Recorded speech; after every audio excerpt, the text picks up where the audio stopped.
Hey, it's Squidly. I am currently on a day hike trying to knock out the last few miles of the 50-mile ALS challenge.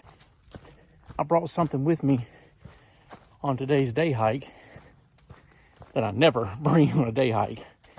I've got a new tent, and I want to show you some of the features of this tent and kind of give you my first impression of it, maybe why I have it.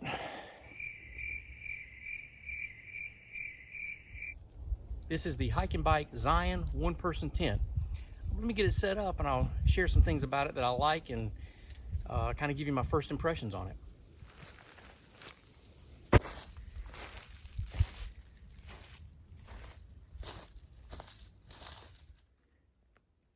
Let me show you some features of this tent before I put the rain fly on it, because it's just going to be easier to show you what this looks like.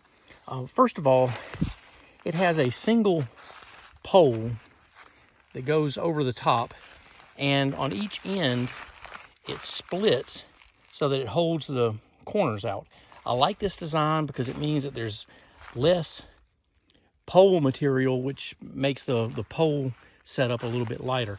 It has a ridge across the top that helps to hold the mesh out for the tent, and that is also going to help support the rain fly, and I'll be able to show you that in just a minute. But you can see on the other end, same design with that split to hold the corners out.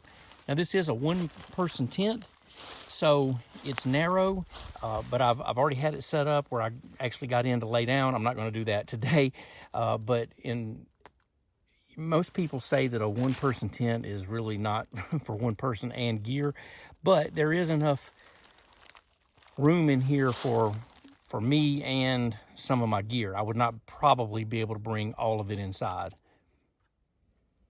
The tent pole supports the tent body by a series of these clips, and it gives you a pretty tight pitch.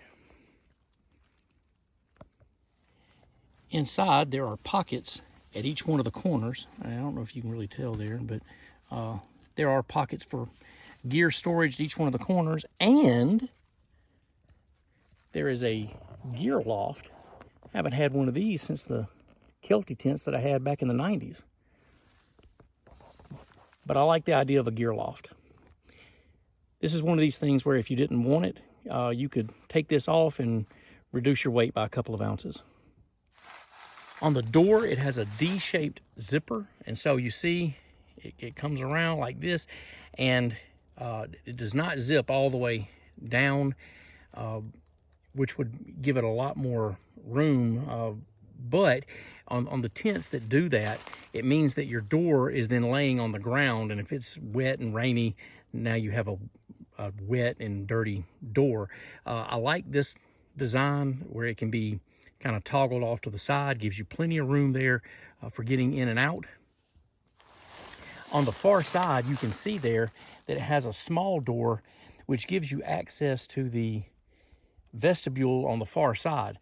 Now, my preference would have been to have had two full-size doors, but at least it gives you access to the vestibule on the other side. I do like the fact that the upper of the tent is nearly all mesh. That's going to make it breathable and pretty airy in warmer temperatures. Really like that feature of this tent. As this tent comes from Hyke and Byke, it weighs more than 4 pounds. I'm not sure how much. I'll put that on the screen for you. But it comes with more stuff in it that I would actually take on a backpacking trip.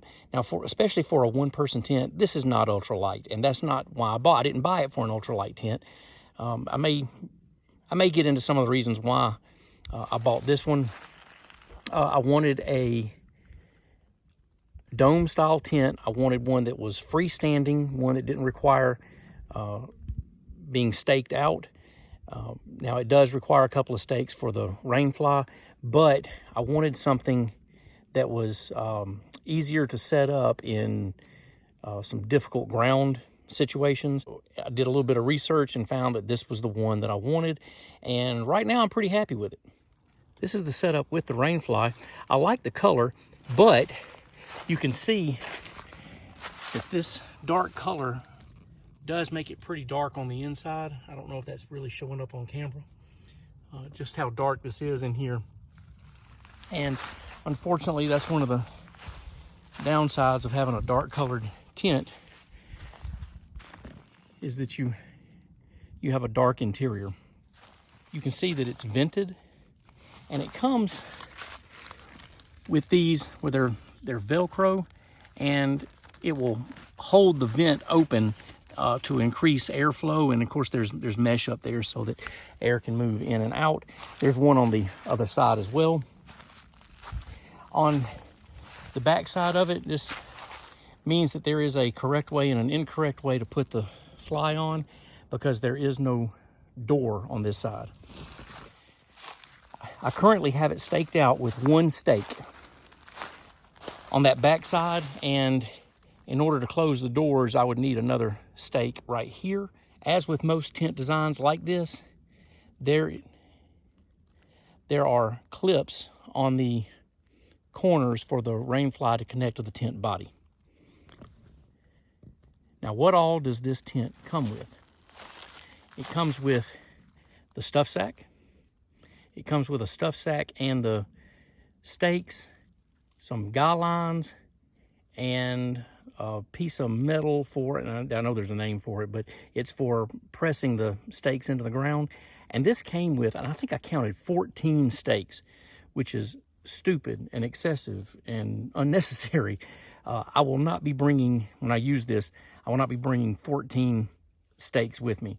I might bring 4. So I can stake out the Rainfly front and back and put them on opposite corners of the tent body, but that is probably it. I would not want to bring any more than that. It came with a stuff sack for the tent pole, and finally, it came with a ground sheet, which I will not be using. That ground sheet is much heavier than a piece of Tyvek or a piece of polycro. Bottom line is, even though this starts out as not an ultralight tent, it starts out actually pretty heavy. I will be reducing that weight and get it to something that's a little bit more trail worthy. And I think I figured I could get it down to the shoulders of about 3 pounds. I don't remember exactly what that was, but I will put it on the screen for you. Those are my initial thoughts on the Hyke and Byke Zion one-person tent. Right now, do I like this tent? Absolutely. This tent will be going on backpacking trips with me. I look forward to using this, and I'm sure I'll have some additional thoughts on it later if you follow my channel. In the comments, tell me what dome-style tent you've used in the past, or if you're currently using one, and let's have a conversation about that. I'd be interested to hear about it. And on the way out, don't forget to hit like and subscribe.